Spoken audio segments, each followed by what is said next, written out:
ಮಾಲ್ಗೆ ಹೋಗ್ಬೇಕು, ಯಾರೋ ಕೆಲವರು ಅಲ್ಲೋ ಇಲ್ಲ ಪಾರ್ಕ್ ಹೋಗ್ತಾರೆ. ಇನ್ನೇನಿದೆ ಜನಕ್ಕೆ ಸೆಲೆಬ್ರೇಟ್ ಮಾಡೋದಕ್ಕೆ ಬೆಂಗಳೂರಲ್ಲಿ?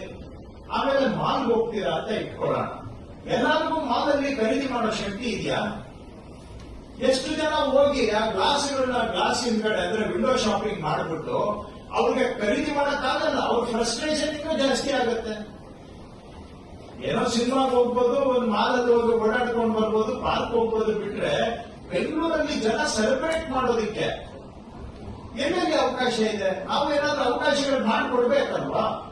ಜನ ಫ್ಯಾಮಿಲಿ ಮಕ್ಕಳ ಜೊತೆ ಬಂದು ಏನಾದ್ರೂ ಈಗ ಇಲ್ಲ ಅಂತ ಹೇಳಿದ್ರೆ, ಹಬ್ಬ ಅಂತಂದ್ರೆ ಏನು ಈಗ ಬೇರೆ ಇದು ರಿಲಿಜಿಯಸ್ ಫೆಸ್ಟಿವಲ್ ಅಂತ ಇಟ್ಕೊಳ್ಳೋಣ. ಏನು ರಿಲಿಜಿಯಸ್ ಫೆಸ್ಟಿವಲ್ ಬೆಂಗಳೂರಲ್ಲಿ? ಒಂದು ಪೂಜೆ ಮಾಡಿಬಿಟ್ಟು ಒಂದು ವಿಶೇಷ ಅಡಿಗೆ ಇಷ್ಟೇ ಆಗ್ಬಿಟ್ರೆ ಹಬ್ಬ ಆಗುತ್ತಾ? ನಾವೆಲ್ಲ ಮೂಲ ಹಳ್ಳಿಯಿಂದ ಬಂದವರು, ನಮ್ಗೆ ಹಳ್ಳಿಯಲ್ಲಿ ಏನೇ ಒಂದು ಹಬ್ಬ ಅಂದ್ರೆ ನಿಜವಾಗಿ ಎಲ್ಲ ಸೇರಿನ ನಾವು ಜಾತ್ರೆ ಗಿತ್ರೆ ಮಾಡ್ತಾ ಇದ್ವಿ.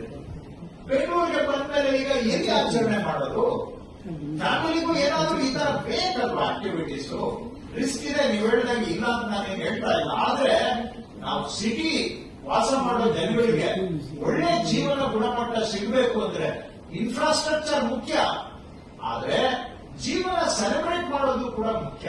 ಅದು ಮಕ್ಕಳು ತಂದೆ ತಾಯಿಗಳ ಜೊತೆಗೆ ಎಲ್ಲೋ ಒಂದಿನ ಬಂದು ವಿಧಾನಸೌಧ ಸುತ್ತ ಓಡಾಡಿಕೊಂಡು ಏನೋ ಒಂದು 4 ಕ್ಷಣ ಅವ್ರು ಸಂತೋಷ ಪಟ್ರೆ ಆ ಸಂತೋಷಕ್ಕೆ ನಾವು ಬೆಲೆ ಕಟ್ಟಕ್ಕಾಗೋದಿಲ್ಲ. ಅಂತಹ ಅವಕಾಶಗಳನ್ನ ಮಾಡಿಕೊಡ್ಬೇಕು ಅನ್ನೋದು ಎಚ್ಚರಿಕೆಯಿಂದ ಮಾಡ್ತೇವೆ. ನೀವು ಹೇಳಿದ್ರೆ ನಾವು ಗಮನದಲ್ಲಿ ಇಟ್ಕೊಂಡು ಎಚ್ಚರಿಕೆಯಿಂದ ಮಾಡ್ತೇವೆ. ಸರ್, ಈಗ ಇಡೀ ಬೆಂಗಳೂರಲ್ಲಿ